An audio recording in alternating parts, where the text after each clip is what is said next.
45 రోజుల ముందే సమ్మె నోటీస్ ఇచ్చినా కానీ ప్రభుత్వం పట్టించుకోలేదు. మా డిమాండ్లు ఏమున్నాయి? ప్రభుత్వంలో విలీనం చేయడము, పిఆర్సీలు ప్రకటించడము, లేడీస్కి కూడా చాలా ఇబ్బంది అవుతుంది. మహాలక్ష్మి పథకం అని పెట్టిరు, రిక్రూట్మెంట్ లేదు, చాలా ఇబ్బంది పడుతున్నాం మేము. ఒక్కొక్క బస్సులో 150 మందిని తీసుకొని ఉంటాం, అయినా డిమాండ్స్ ఏమి పట్టించుకోవడం లేదు. రవాణా శాఖ అయితే అసలు దీనికి లేడీస్ అన్నప్పుడు చాలా ఇబ్బందులు ఉంటాయి కదా, వాటిని ఎదుర్కొను లేదు, లీవులు ఇచ్చులేదు, మాకు ఏది సపోర్ట్ చేయడం లేదు. మేము ఇంత కష్టపడి మీరు పెట్టిన మేనిఫెస్టోలో పెట్టిన మీ డిమాండ్సే అడుగుతున్నాం. మేము 21 రోజు ముందు సమ్మె ఇచ్చిర్రు, ప్లస్ మళ్ళీ మాకేం అసలు పట్టించుకోవడం లేదు. ప్రభుత్వంలో మమ్మల్ని విలీనం చేయాలి, అదొకటి మెయిన్ డిమాండ్. ప్రభుత్వంలో విలీనం చేయాలి, యూనియన్లను పునరుద్ధరించాలి. మా ఏదైనా సమస్యలు ఉన్నా యూనియన్ వాళ్ళకి చెప్పుకున్న వాళ్ళు సహకరించి మమ్మల్ని తీసుకోవద్దురు. మేము ఎవరికి చెప్పుకోవడానికి కూడా లేదు. ఇప్పుడు మా సమస్యలు 2 పిఆర్సీలు పెండింగ్లో ఉన్నాయి, పే స్కేల్ చేయలేదు. విలీనం చేయాలి, యూనియన్లను పునరుద్ధరించాలి. మా డిమాండ్స్ అప్పటి వరకు సమ్మె కొనసాగిస్తూనే ఉంటాం, ఎన్ని రోజులైనా సరే. ఆర్టీసీలో నెలకొన్నటువంటి సమస్యలు, కార్మికుల సమస్యల మీద మరి 32 డిమాండ్ల మీద మరి గతంలోనే మేము 40 రోజుల క్రితమే సమ్మె నోటీస్ ఇవ్వడం జరిగింది. మరి కార్మికుల సమస్యలలో మరి మెయిన్ డిమాండ్ ఏంటంటే మరి 1421 పే స్కేల్ కావాలి, మాకు 1425 పే స్కేల్ కావాలి. 2 పే స్కేళ్ళు పెండింగ్లో ఉన్నాయి. మరి 1417కి సంబంధించినటువంటి ఏరియాస్ కూడా రావాలి. మెయిన్గా ఏంటంటే మరి ఈ ప్రభుత్వము మేనిఫెస్టోలో పెట్టినటువంటి అంశం ఏంటంటే ఆర్టీసీని ప్రభుత్వంలో విలీనం చేస్తా అని చెప్పి కూడా వీళ్ళు కాంగ్రెస్ పార్టీ అధికారంలో రాకముందే మరి వాళ్ళ మేనిఫెస్టోలో పెట్టి యూనియన్లకు అనుమతిస్తాం. గత ప్రభుత్వం యూనియన్లు రద్దు చేసింది కాబట్టి మేము రాగానే యూనియన్లకు అనుమతిస్తాం, మేము రాగానే మా ప్రభుత్వం ఏర్పడగానే ఆర్టీసీని ప్రభుత్వంలో విలీనం చేస్తాం, ఆర్టీసీ అపాయింటెడ్ డిక్లేర్ చేస్తామని చెప్పి కూడా ఈ ప్రభుత్వం అధికారంలోకి వచ్చింది. మరి వచ్చి కూడా ప్రభుత్వం వచ్చి కూడా 2.5 సంవత్సరాలు దాటిన ఈ సమస్యలుగానే మిగిలిపోయినాయి. మరి ప్రభుత్వం ఎటువంటి స్పందన లేదు. మా నాయకులు, రాష్ట్ర నాయకులు, ఎమ్మెల్యేల దగ్గరికి, మినిస్టర్ల దగ్గర కూడా తిరిగి అనేక మార్లు కూడా తమ సమస్యల మీద, కార్మికుల సమస్యల మీద మొరబెట్టుకోవడం జరిగింది. ఇప్పటి వరకు కూడా ఎటువంటి స్పందన లేదు. ప్రభుత్వమే మరి సమ్మెలో పోవడానికి వీలు కల్పించింది. ఈరోజు మరి ప్రభుత్వం కనుక సమ్మెను నిరోధించి మరి మా సమస్యలు పరిష్కరించినట్టుంటే ఈరోజు మేము సమ్మెకు దిగే వాళ్ళం కాదు. స్టేట్ కమిటీ పిలుపు మేరకు, జిల్లా కమిటీ పిలుపు మేరకు ఈరోజు గేట్ కాడ సమ్మె చేయడం అనేది జరుగుతుంది. మరి మేము కొత్తగా కోరే కోరికలు ఏం లేవు. గౌరవనీయులు ముఖ్యమంత్రి గారు ఎలక్షన్స్ ముందు పెట్టిన కోరికలే మాత్రమే అడుగుతున్నాం తప్ప వేరే కోరికలు అడిగేవి ఏం లేవు.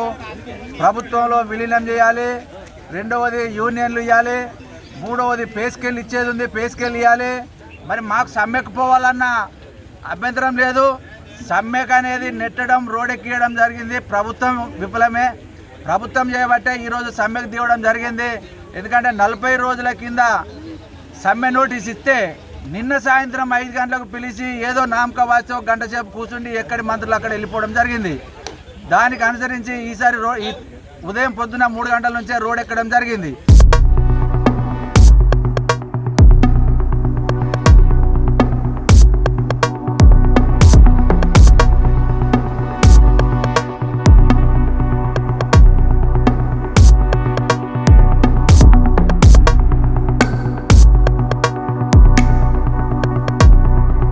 మేము ఏం చెప్పినా అసలు ఏం పట్టించుకుంటలేరు. అసలు ఈ యూనియన్ ఎందుకు తీసేసారో, మమ్మల్ని ఎందుకు పెట్టుకున్నారో మాకు కూడా ఏం అర్థమవుతలేదు. మేము కూడా అందరం డిస్ట్రిక్ట్లో, ఇప్పుడు మెదక్ డిస్ట్రిక్ట్ ఏదైతుందో అందరం కూడా మేము వెల్ఫేర్ కమిటీ నంబరం కూడా రాజీనామా చేస్తానికి కూడా సిద్ధంగా ఉన్నాము. ఎందుకంటే మేము కార్మికుల పక్షాన ఉంటాం. ఎందుకంటే మేము అంటే ఏంటంటే మేము అందరం కార్మికులం. ఎందుకంటే ప్రతి ఒక్క విషయంలో కానీ వీళ్ళు లేదు మేము లేము, మేము లేదు వాళ్ళు లేదు, మమ్మల్ని కూడా అసలు ఎలాంటిగా పట్టించుకుంటలేరు. కాకపోతే మీటింగ్ పిలవడం, కాకపోతే బిస్కెట్ చాయలు ఇవ్వడం, ఎలగొట్టడం, అంతే, ఇంకేం ఉండదు. అది ప్రతి విషయంలో కూడా మమ్మల్ని ఏం పట్టించుకోలేరు. మేము ఎక్కడైతే ఉన్నామో జేఏసీ, ఆ జేఏసీ తరఫునే మేము కూడా కొట్లాడతామని సిద్దిపేట డిపో తరఫున తెలియజేస్తున్నాం. నిన్నటి రోజున మా యొక్క రాష్ట్ర ఆర్టీసీ జేఏసీ జరిపినటువంటి యాజమాన్యంతో జరిపినటువంటి చర్చలు, కమిటీ ప్రభుత్వం నుంచి కమిటీ వేసినామని చెప్పడం జరిగింది. మరి కమిటీ కాలయాపన కమిటీగానే మేము భావిస్తున్నాం. అది ఈ సమ్మె ఇప్పటికిప్పుడు రాత్రికి రాత్రి పుట్టిన సమ్మె కాదు. గత సంవత్సర కాలం నుంచి మేము రకరకాల నిరసన తెలుపుతూ, రకరకాలుగా విన్నపాలు చేస్తూ మినిస్టర్లందరినీ కూడా కలవడం జరిగింది. సీఎం గారి అపాయింట్మెంట్ అడిగితే కూడా దొరకలేదు మా రాష్ట్ర నాయకులు. మరి అప్పటి నుంచి కూడా గత సంవత్సరం కూడా మరి ఏదైతుందో ఇండియా పాకిస్తాన్ యుద్ధం వలన మీరు వాయిదా వేసుకోండి, హామీలు నెరవేరుస్తామని చెప్పి వారు చెప్పడం జరిగింది. మరి వారి హామీలు మేము ఏదైతుందో మా డిమాండ్లు అనము, వారు ఇచ్చినటువంటి హామీలు, వారు పెట్టిన మేనిఫెస్టోలు, ఎలక్షన్స్ ముందు వారు కాంగ్రెస్ ప్రభుత్వం పెట్టినటువంటి మేనిఫెస్టో పెట్టిన హామీలు ఏవైతే ఉన్నాయో ఆర్టీసీని విలీన ప్రక్రియ పూర్తి చేసి అపాయింట్మెంట్ డేటు ఇస్తామని చెప్పి 2 వేతన సవరణలు వెంటనే జరిపి రాష్ట్ర ప్రభుత్వ ఉద్యోగులతో సమానమైన హక్కులు కల్పిస్తామని చెప్పి యూనియన్ ఎలక్షన్స్ రూపాయి ఖర్చు లేని యూనియన్ ఎలక్షన్స్ జరిపిస్తామని చెప్పి కడుపులో పెట్టి కాపాడుకుంటామని ప్రజాప్రభుత్వం అని ప్రజాపాలన అని చెప్పేసి వాళ్ళు చెప్పడం జరిగింది.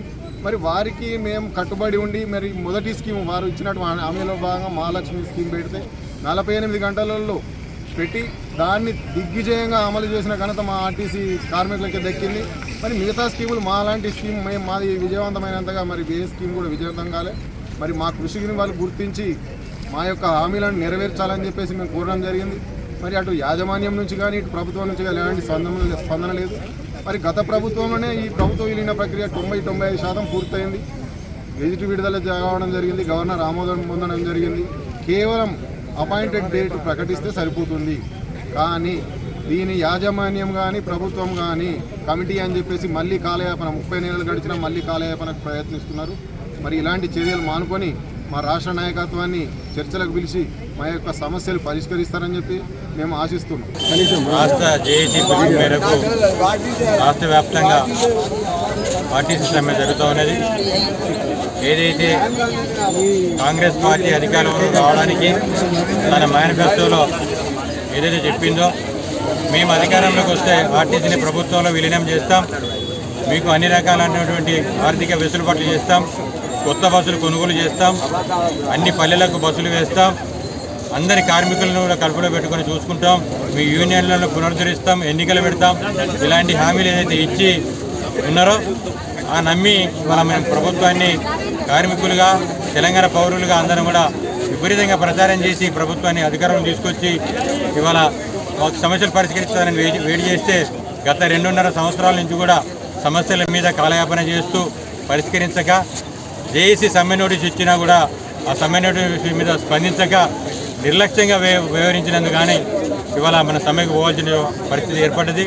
నిన్న జేఏసీ చర్చలను పిలిచి కేవలం అధికారులతోటి కంటి తుడుపు చర్యగా మాత్రమే కమిటీని వేసింది.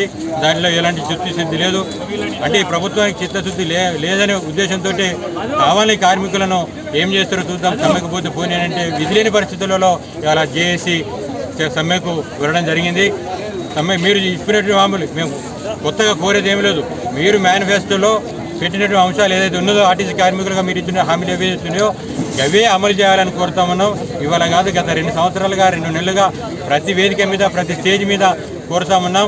మంత్రివర్యులు కానీ ఎక్కడ చెప్పినా కూడా మాకు అందరూ సమానం, మేము అందరికి అంటున్నామని మాటలు చెప్తున్నారు తప్ప చేతుల అక్కడికి వచ్చేసరికి నిర్లక్ష్యంగా వ్యవహరిస్తున్నారు. కాబట్టి ఇవాళ తెలంగాణ వ్యాప్తంగా ఉన్నటువంటి 97 డిపోలలో అందరు కార్మికులు కూడా స్వచ్ఛందంగా అవుట్ సోర్సింగ్, హైర్ వర్క్స్ సిబ్బంది, అదే రెగ్యులర్ సిబ్బంది అని అనకుండా తేడా లేకుండా అందరూ పెద్ద మొత్తంలో సమ్మెలో పాల్గొంటున్నారు. సమ్మె సక్సెస్గా జరుగుతూ ఉన్నది. కాబట్టి ప్రభుత్వం ఇప్పటికైనా భేషజాలకు పోకుండా ఏదైతే మీరు ప్రజాప్రభుత్వం ప్రజాపాలన అంటున్నారో ప్రజలకు సేవ చేసేటువంటి ఆర్టీసీ కార్మికులు ఏదైతే మీరు పెట్టినటువంటి మహాలక్ష్మి స్కీమును మేము మా ఉద్యోగాలను పరంగా పెట్టి అటు మాపై దాడులు జరుగుతున్నా కూడా మమ్మల్ని ఇబ్బంది పెడుతున్నా కూడా ప్రభుత్వం ఇచ్చినటువంటి నిర్ణయాన్ని కట్టుబడి మేము ఇవాళ ఇంప్లిమెంట్ చేస్తూ ప్రభుత్వానికి మంచి పేరు తీసుకొచ్చినాం. కానీ మా విధంగా మా పైన ఇలాంటి వ్యవహారం చేయడం కరెక్ట్ కాదని మేము భావిస్తూ ఉన్నాం. కాబట్టి ఇప్పటికైనా స్పందించి ఈ సమ్మె నివారణ చర్యలు చేపట్టి మీరు సమ్మె నివారించే మార్గం ఆశిస్తారని మేము ఆశిస్తున్నాం. లేని పక్షంలో జేఏసీ ఇచ్చినటువంటి పిలుపు మేరకు అన్ని ప్రజా సంఘాలు కలుపుకొని భవిష్యత్తులో జేఏసీ కార్యాచరణ ముందు తీసుకుపోయి సమ్మెను ఉధృతం చేస్తామని కూడా ఈ సందర్భంగా చేస్తా ఉన్నాం. జేఏసీ పిలుపు మేరకు సమ్మె చేయడం జరుగుతుంది. ఈ సమ్మెలో మాకు అవి డిమాండ్లు కావు, వాళ్ళు ఎలక్షన్ ముందు పెట్టిన మేనిఫెస్టోలో పెట్టిన హామీలు మాత్రమే. మొట్టమొదటి హామీ ప్రభుత్వంలో ఆర్టీసీని విలీనం చేస్తామని హామీ పెట్టడం జరిగింది. అదొక్కటి చేస్తే ఇప్పుడు ఇవి 32 డిమాండ్లు అంటారు, అవి ఎవ్వి ఉండవు. అదొక్కటి చేస్తే మొత్తం కంప్లీట్గా పోతుంది. అదొకటే డిమాండ్ మాది, అన్నీ అందులోకే వస్తాయి. ఇప్పుడు ఇది మహాలక్ష్మి స్కీమ్ పెట్టిర్రు, చాలా సక్సెస్ఫుల్గా రన్ అవుతుంది. దానికి మా ఆర్టీసీ వాళ్ళ శ్రమ కృషి అనే చెప్పాలి. ఇప్పుడు ఇన్ని పథకాలలో ఈ మహాలక్ష్మి పథకమే ఇంత విజయం సాధించింది అంటే ఆర్టీసీ వాళ్ళదే. మరి ఇప్పుడు ఇది ఫ్రీ పెడితే మొత్తము సేవా రంగమే అవుతుంది. ఇప్పుడు ఆసుపత్రులు కానీ, తర్వాత విద్యా వ్యవస్థ కానీ, వాళ్ళందరి గవర్నమెంట్ అయినప్పుడు వాళ్ళు ప్రజలకు సేవ చేస్తున్నారు, మేము ప్రజలకు సేవ చేస్తున్నాం. మరి మాదెందుకు గవర్నమెంట్ కాదు? అదొకటే నాకు అర్థం కావట్లేదు. ఇప్పటికైనా మమ్మల్ని అర్థం చేసుకొని గవర్నమెంట్ మాకు మద్దతు ఇచ్చి మా సమస్యలను పరిష్కరిస్తారని కోరుకుంటున్నాం. మేము శాంతియుతంగా చేస్తున్నాము. మా హామీలు నెరవేర్చడానికి మేమంతా సంఘటితంగా పోరాడుతున్నాము. కాబట్టి ఇప్పటికైనా చర్చలకు పిలిచి మళ్ళీ చర్చలు సఫలం చేస్తారని ఆశిస్తున్నాను. రాష్ట్ర జేఏసీ పిలుపు మేరకు 22/4/2026 మొదటి షిఫ్ట్ బస్సు నిండలి సమ్మెకు సిద్ధంగా ఉండాలని ఏదైతే రాష్ట్ర కమిటీ పిలుపునిచ్చిందో ఆ పిలుపు మేరకు గోదావరిఖని డిపోలో కార్మికులందరూ కూడా సమ్మెకు సిద్ధంగా స్వచ్ఛందంగా పాల్గొంటారు. కార్మికులందరికీ కూడా గోదావరిఖని జేఏసీ తరఫున మా గోదావరిఖని కార్మిక సోదరులందరికీ కూడా కృతజ్ఞతలు తెలియజేస్తూ మేము వేరే ఏది అడగట్లేము. కాంగ్రెస్ పార్టీ మేనిఫెస్టోలో పెట్టారు, మా ప్రభుత్వం వస్తే మిమ్మల్ని గవర్నమెంట్లో విలీనం చేస్తాం, 2 PRCలు ఇస్తాం, యూనియన్లను పునరుద్ధరిస్తాం, ఉద్యోగ భద్రత కల్పిస్తామని తెలియడం జరిగింది. ఆ ప్రభుత్వం ఏదైతే చెప్పిందో ఆ ప్రభుత్వానికి ఇలా పేరు వచ్చే దిశగా ఇవాళ మహాలక్ష్మి స్కీము మీ గవర్నమెంట్ ఫామ్ అయ్యి 2 రోజులకే మహాలక్ష్మి స్కీమ్ పెడితే మహాలక్ష్మి స్కీమ్ ఇక్కడ ఉన్న కార్మికులందరూ కూడా సక్సెస్ చేసి ఇవాళ వచ్చే ప్రభుత్వానికి పేరు వచ్చిందంటే ఆర్టీసీ కార్మికులే. అలాంటి ఆర్టీసీ కార్మికులను కూసబెట్టుకోకుండా కడుపులో పెట్టుకొని చూసుకోవాలని చెప్పేసి సీఎం గారికి విజ్ఞప్తి, మా రవాణా శాఖ మంత్రి గారికి విజ్ఞప్తి చేస్తూ అలాగే మా డిమాండ్స్ ప్రభుత్వం విలీనం చేయాలి. 2 PRCలు 21, 25, 10 సంవత్సరాల నుండి ఆర్టీసీ కార్మికులకు ఎక్కడ కూడా జీతాలు పెరగలేదు. జీతాలు పెంచేసి మా బకాయిలు ఇవ్వాలని చెప్పేసి డిమాండ్ చేస్తూ ఉన్నాం. సంపూర్ణమైన ఉద్యోగ భద్రత కల్పించాలి. ఈరోజు అంతకుముందు తెలంగాణ విభజన అయినప్పుడు 58,000 మంది కార్మికులు ఉంటే ఇవాళ 38 మంది కార్మికులు ఉన్నారు. అంటే 20,000 మంది రిటైర్డ్ అయినా కూడా ఒక్క నియామకాలు చేపట్టలేదు ఎక్కడ కూడా గవర్నమెంట్ ప్రభుత్వం. అదే ఆర్టీసీ మేనేజింగ్ కూడా ఒక నియామకాలు చేపట్టలేదు. వాళ్ళు కాంట్రాక్ట్ బేసిస్ తీసుకున్నారు, అవుట్సోర్సింగ్ కాదు. అందరినీ కూడా ఇయర్ ఎంప్లాయ్మెంట్ లేదు, ఎంప్లాయీ తీసుకొని అందరినీ కూడా గవర్నమెంట్లో విలీనం చేసి ప్రభుత్వమే ఉద్యోగ నియామకాలు చేపట్టాలని చెప్పేసి డిమాండ్ చేస్తూ ఉన్నాం. అలాగే హైర్ బస్సులు, ప్రైవేట్ హైర్ బస్సులు వస్తున్నాయి, వారిని కూడా జాతీయం చేసేసుకొని హైర్ బస్సు ఓనర్లను కానీ అవి కూడా ప్రభుత్వంలో విలీనం చేయాలని చెప్పేసి మా జేఏసీ డిమాండ్ చేస్తూ ఉన్నది. గత ప్రభుత్వము కొన్ని డిమాండ్లను తీర్చలేకపోయింది. ఈ కాంగ్రెస్ ప్రభుత్వమైనా మా డిమాండ్లను తీరుస్తుందేమో అనే ఆశతోటి మేము కాంగ్రెస్ ప్రభుత్వాన్ని గెలిపించుకున్నాం. కానీ ఏ ఒక్క డిమాండ్ కూడా అసలు తీర్చట్లేదు.